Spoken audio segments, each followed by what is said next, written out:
بسم اللہ الرحمن الرحیم۔ جو شخص اپنے ہر کام کو پسند کرتا ہے اس کی عقل میں خلل آ جاتا ہے۔ انسان بہت خود غرض ہے، پسند کرے تو برائی نہیں دیکھتا، نفرت کرے تو اچھائی نہیں دیکھتا۔ کوئی آپ سے 2 قدم پیچھے ہٹے تو آپ ہمیشہ اسے خوش رہنے کی دعا دے کر 4 قدم پیچھے ہٹ جائیں، زندگی سکون سے گزرے گی۔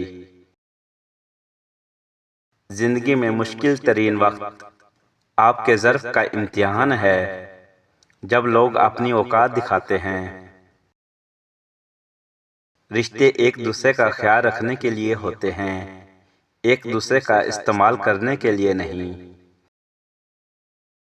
مصیبت میں حوصلہ نہیں ہارنا چاہیے، ہمت سے اس کا مقابلہ کرنا چاہیے، کیونکہ ہمت طاقت سے زیادہ کام کرتی ہے۔ زندگی میں آگے بڑھنا ہے تو بہرے ہو جاؤ، کیونکہ بعض لوگوں کی باتیں مایوسی میں اضافہ کر دیتی ہیں۔ چھوٹا بن کر رہو گے تو ہی بڑی رحمتیں ملیں گی، کیونکہ بڑا ہونے پر تو ماں بھی گود سے اتار دیتی ہے۔ خود پر یقین ہونا کامیابی کی ضمانت ہے، مگر خود کو ہمیشہ سمجھنے کا یقین انسان کو گمراہ کر دیتا ہے۔ بغیر کسی سوچ کے کچھ بھی سیکھنا محنت کو ضائع کر دیتا ہے، جبکہ بغیر سیکھے کچھ بھی سوچتے رہنا خطرناک واقعہ ہوتا ہے۔ تم کائنات کی ہر شے اور ہر شخص میں خدا کی نشانی دیکھ سکتے ہو، کیونکہ خدا صرف مسجد تک محدود نہیں۔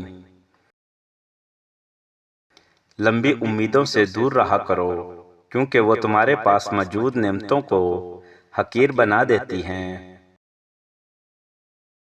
محبت ایک ایسی چیز ہے جو کسی تاج و تخت یا دولت مند انسان کی پرواہ نہیں کرتی، وہ ان تمام چیزوں سے آزاد چیز ہے۔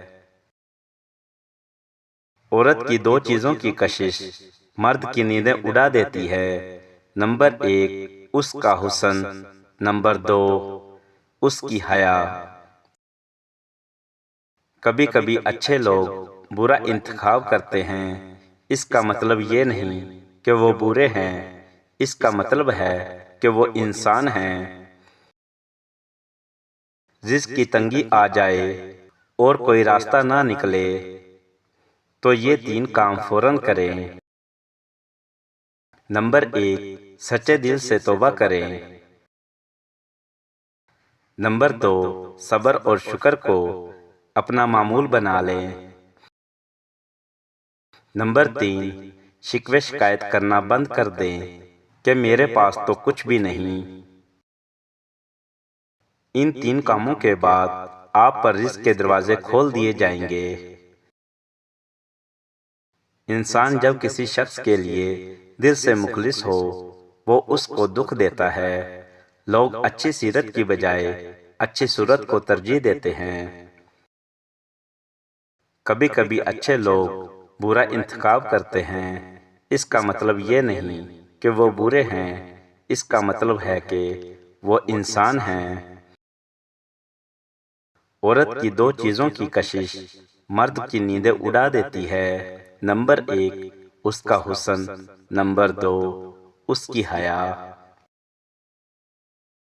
محبت ایک ایسی چیز ہے جو کسی تاج و تخت یا دولت مند انسان کی پرواہ نہیں کرتی، وہ ان تمام چیزوں سے آزاد چیز ہے۔